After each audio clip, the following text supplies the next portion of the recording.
आज के case studies के इस लेक्चर में बात करेंगे कोर्ट के द्वारा पूछे जाने वाले सवाल। कोर्ट आपसे कौन कौन से सवाल पूछेगी और उन सवालों का जवाब आपको सीधे सीधे देना है या उन सवालों के जवाब आपको घुमा फिरा के देना है या आपको उन सवालों के जवाब देना ही नहीं है, और नहीं देना है तो कैसे बचेंगे। आज के केस स्टडीज के इस लेक्चर में आपके समक्ष इन तथ्यों को रखने का प्रयास करेंगे। जय जिनेन्द्र और मुकेश जैन। वीडियो को लाइक और शेयर कर दीजिए और इस तरह के जजमेंट्स पाने के लिए जिसमें लगभग आपको 200 जजमेंट्स मिलेंगे या अन्य किसी जानकारी के लिए दिए गए नंबर पर आप हमें संपर्क कर सकते हैं। आप पति हो या पत्नी हो या कोई भी अन्य व्यक्ति हो, जब कोई कोर्ट जाता है तो कोर्ट आपसे कुछ सवालात करती है और उन सवालों के आपको जवाब देना होते हैं। तो चलिए आज हम बात करते हैं पति पत्नी के मामले में कोर्ट क्या सवाल करेगी और आपको किस सवाल का सीधा जवाब देना है, किस सवाल का जवाब गोल गोल देना है और किस सवाल का आपको जवाब ही नहीं देना है। शुरुआत करते हैं। पहला सवाल कोर्ट यहां पर यह पूछ सकती है कि आपकी शादी कब हुई थी। तो आपको अपनी शादी की एग्जैक्ट डेट याद होना चाहिए। ये आपसे सवाल कई बार कोर्ट में पूछा जा सकता है कि आपकी शादी कब हुई थी, तो आपको एग्जैक्ट तारीख बतानी है कि मेरी शादी कब हुई थी। बिना झिझक के फटाफट आपको डेट बता देनी है। नंबर 2, आप कब से अलग रह रहे हैं। ये बहुत मायने रखता है हर केस में, चाहे मेंटेनेंस का केस हो, चाहे डिवोर्स का केस हो, चाहे सेपरेशन का केस हो, चाहे दाम्पत्य पुनर्स्थापन का केस हो, चाहे मेंटेनेंस का केस हो, चाहे घरेलू हिंसा का केस हो, चाहे दहेज उत्पीड़न का केस हो, कोई भी केस हो, पति पत्नी के मामले में सबसे ज्यादा वैल्यू ये सवाल रखता है आप कब से अलग रह रहे हैं। तो आपके पास में एग्जैक्ट डेट पता होना चाहिए और आपके ध्यान में होना चाहिए। फटाक से आपको बताना है कि सर फला फला तारीख से, फला फला महीने से, फला फला साल से हम अलग रह रहे हैं। इसके आधार पर कई फैसले किए जाते हैं। नंबर 3, आप अभी कहां रह रहे हैं।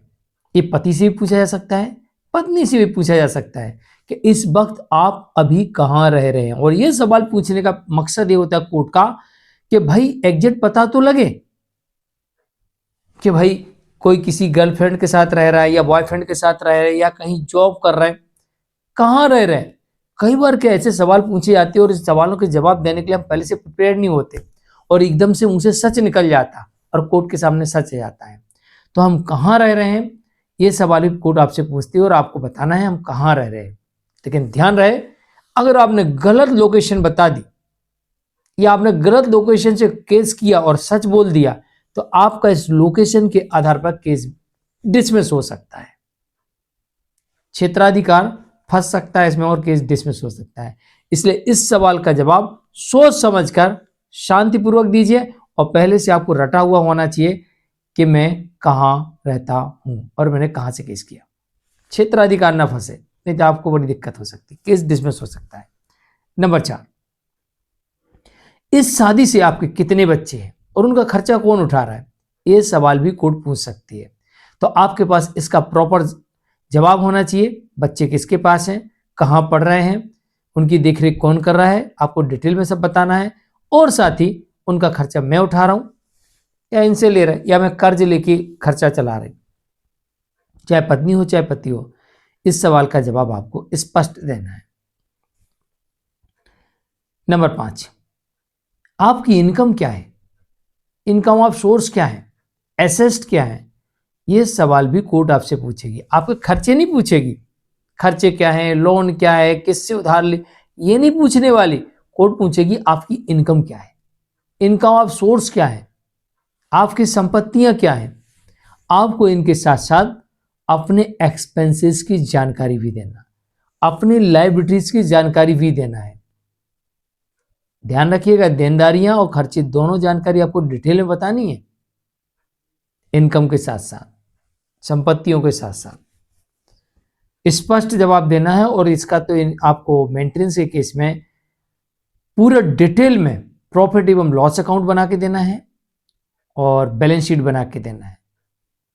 प्रॉपर होना चाहिए सब कुछ, एक एक पैसे का हिसाब। कुछ लोग कहते भाई छोटे मोटे हिसाब नहीं डालते, हम बोलते डालिए ना, क्या है 2 पेज ज्यादा लगेंगे ना, उससे ज्यादा क्या होगा, बनाइए तो पूरा हिसाब किताब ईमानदारी से दीजिए ना। जब अपनी ईमानदारी से इनकम बता रहा है तो अपने एक्सपेंसेस और लायबिलिटीज भी ईमानदारी से बताइए, क्या दिक्कत है, बताइए।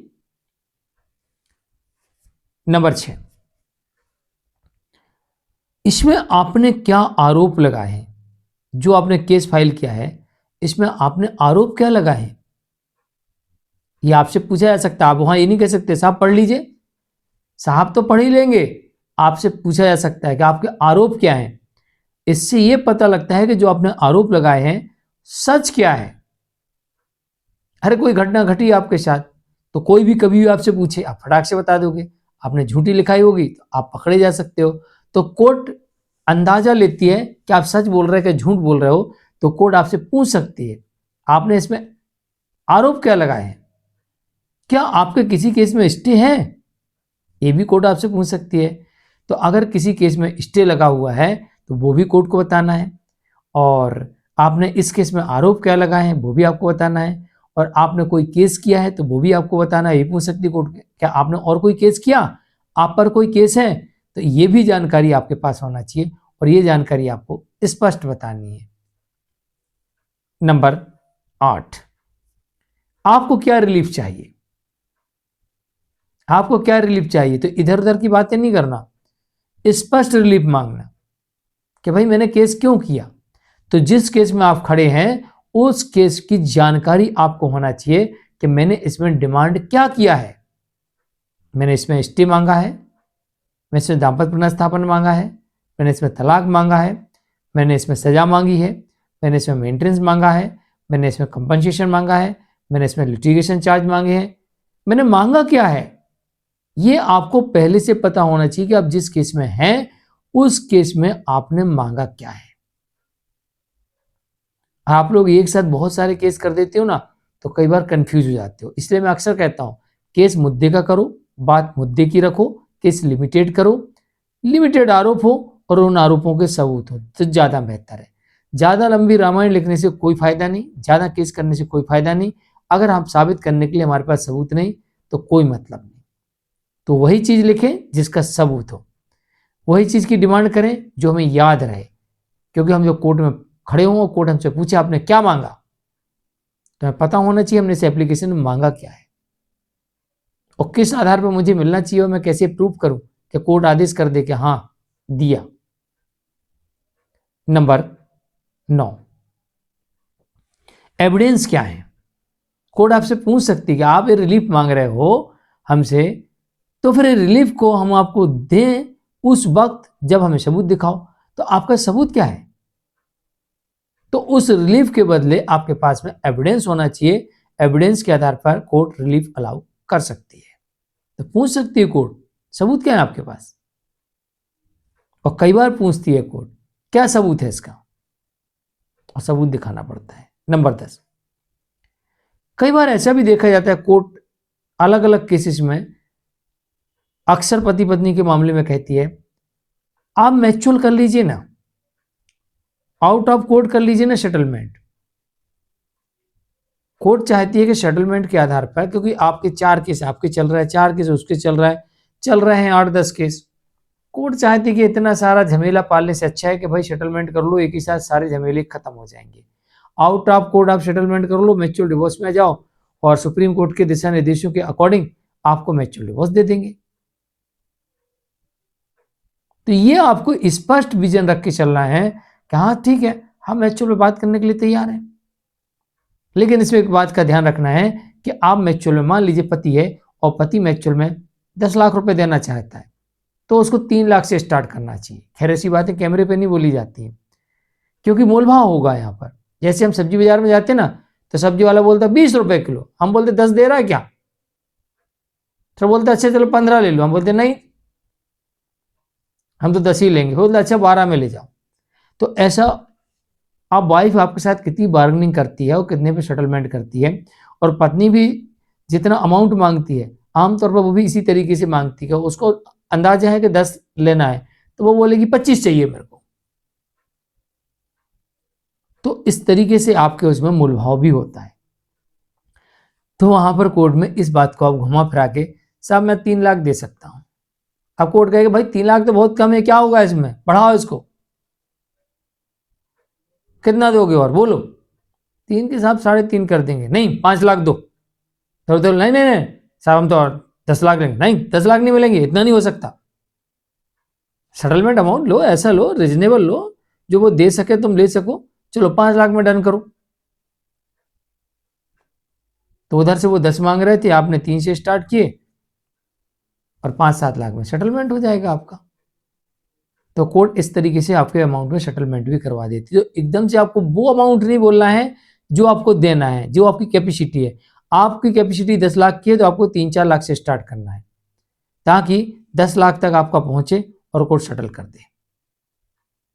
क्योंकि सामने वाला भी देखता है कि कितना दे सकते, कितना दे सकते, तो वो भी तय करता है, मोलभाव करता है, और कई तारीखें निकल जाती हैं इसमें। तो आप कितना बढ़ते हो डिपेंड उस पर भी करता है। इसलिए इस लाइन को आपको थोड़ा सा घुमा फिरा के सेटलमेंट अमाउंट पे आप बात कर सकते हैं। बाकी स्पष्ट आपको विजन रखना है कि हाँ, अगर ये तैयार है तो हम सेटलमेंट करने के लिए तैयार हैं। तो ये सीधे सीधे जवाब देना है, बस एक ही सवाल आपको घुमा फिरा के देना है। हाँ, इसमें अगर पूछा जाए आपके परिवार की इनकम क्या है, वो क्या करते हैं और उनकी प्रॉपर्टी क्या है, अगर वो नहीं आप बताना चाहते हो तो आप कह सकते हो साहब इस केस से उसका कोई संबंध नहीं है, मेरी इनकम, मेरी संपत्ति, मैं ही पत्नी को सब कुछ लेना देना है, इसलिए मेरे परिवार से या मुझे नहीं उनका पता। तो आप ये कह सकते हो, या वो मुझसे अलग रहते हैं इसलिए मुझे उनकी संपत्ति कोई जानकारी नहीं है। भाई अलग रहते तो उनकी संपत्ति इनकम की मुझे कोई जानकारी नहीं है, क्योंकि जो कुछ देना है वो आपकी इनकम से, आपकी संपत्ति में से कोर्ट दिलाएगी। तो परिवार की इनकम और प्रॉपर्टी नहीं बताना है तो आप इसको कोर्ट से निवेदन करके मना भी कर सकते हो, हुजूर मुझे नहीं जानकारी है। मना नहीं मतलब इनडायरेक्टली मना कर दोगे आप कि मुझे नहीं पता है, क्योंकि मैं उनके डॉक्यूमेंट्स थोड़ी ला के दे सकता हूँ, उनका बैंक स्टेटमेंट मैं ला के नहीं दे सकता हूँ, क्योंकि वो उनका है। इसलिए तो चलिए आज के लिए इतना ही। मैं हूँ कृष्ण जैन, नमस्कार।